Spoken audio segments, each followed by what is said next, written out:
नमस्कार दोस्तों, मेरा नाम है संतोष चौरसिया और आज मैं एक नए विषय के साथ आप सबके समक्ष आया हूं। और आज का विषय है धनी कौन है। आज इस संसारिक जगत में जब हर कोई मनुष्य धन अर्जन में लगा हुआ है और अपने को धनी होने की तुलना इस बात से करता है कि उसके पास कितना पैसा, जमीन जायदाद, घर बंगला और गाड़ी दूसरे की अपेक्षा में कम या ज्यादा है। अगर ये सब दूसरे की अपेक्षा में ज्यादा है तो वह अपने को धनवान कहता है, और अगर यह सब कम है तो वह अपने को उससे गरीब कहता है। इस संदर्भ में हमारे कुछ व्यक्तिगत विचार हैं जिसे मैं अब आप सबके समक्ष रखना चाहता हूं। हमारे विचार से धनी वह है जो समय को खरीद सके। समय वह अमूल्य चीज है जिसे मनुष्य जीवन के उद्देश्य को पूर्ण कर सकता है। एक बार जो समय चला गया वह दोबारा नहीं आता है, और मनुष्य का जीवन इतना दुर्लभ है कि यह 84 लाख यवनियों के बाद मिलता है। और इन 84 लाख जीवों में से मनुष्य का जीवन अनमोल है।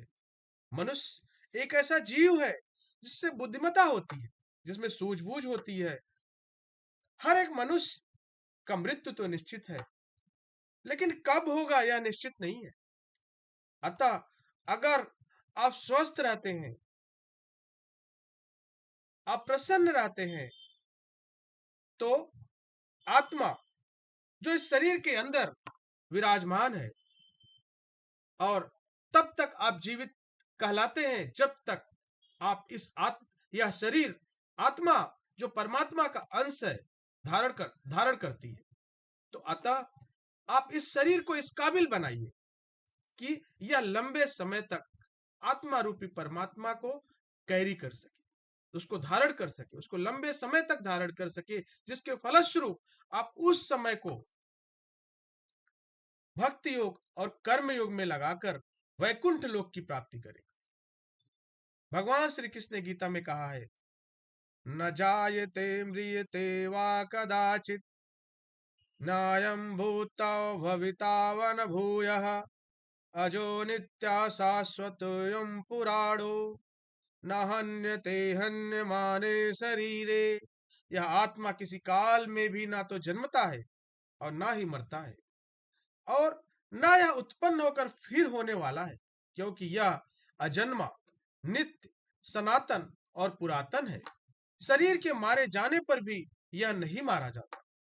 वासांसि जीर्णानि यथा विहाय नवानि गृह्णति नरोपरि तथा शरीराणि विहाय जीर्णा न न्यान संयाति नवानि देहि। जैसे मनुष्य पुराने वस्त्रों को त्याग कर दूसरे नए वस्त्रों को ग्रहण करता है, वैसे ही जीवात्मा पुराने शरीरों को त्याग कर नए शरीरों को प्राप्त होता है। तात्पर्य यह है कि आपको शरीर और आत्मा दोनों का ध्यान रखना। शरीर को इसलिए ध्यान रखना है कि यह आत्मा को लंबे समय तक रख सके और इस आत्मा रूपी प्राण शक्ति को उचित पर्यावरण दे सके। अभी तक आपने यह समझा कि आपके पास अधिक समय क्यों होना चाहिए। अब मैं आपको सूत्र बतलाता हूं जिससे आप ना सिर्फ समय को खरीद सकते हैं, बल्कि जीवन के उद्देश्य वैकुंठ लोक की प्राप्ति कर सकते हैं। समय को खरीदने के लिए सबसे पहले इस क्षणिक जीवन को बढ़ाना होगा।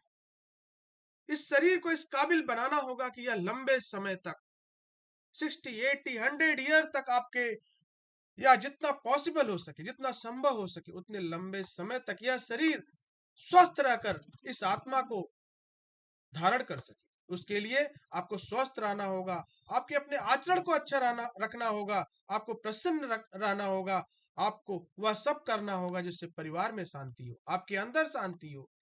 आपको स्वयं के साथ ईमानदार रहना हो।